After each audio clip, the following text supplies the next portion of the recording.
An Alabama man in critical condition after being shot by deputies Thursday morning. The shooting also left his sister dead.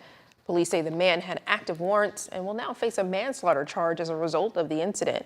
Zoe Blair spoke with the man's stepfather, who says they are demanding answers about what really happened. We'll trust the truth to come out and we'll go from there. Philip Atchison says 3 Tuscaloosa County deputies knocked on his door around 5 a.m. looking for his stepson, Ricky Adkins, who was sleeping in a tent in the backyard. I explained to him that one tent was Ricky.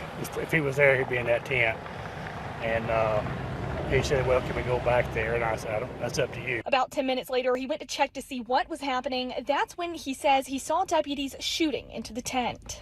I went out there, what's going on? And they pulled Ricky out of the tent.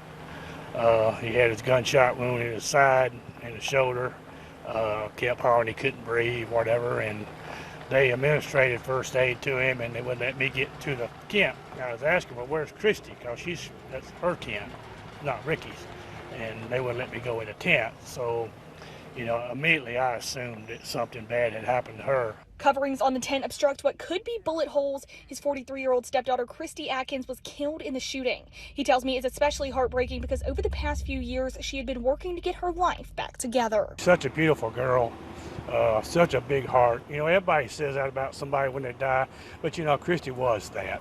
And it's always a blessing to even know her. Ricky still in the hospital. Law enforcement says when he gets out, he'll be charged with manslaughter for creating circumstances that led to his sister's death. Atchison says the charge is something his family just doesn't understand. That surprises me with that statement. Ricky, what I saw, he was there. They shot down at the ground, which tells me he was laying on the ground inside the tent because they were shooting down.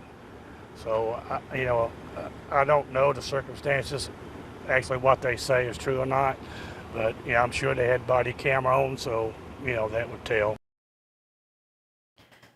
The family says Adkins remains hospitalized in intensive care and was suffering kidney and liver damage. Officials say he is expected to survive and will be formally charged once he is released from the hospital.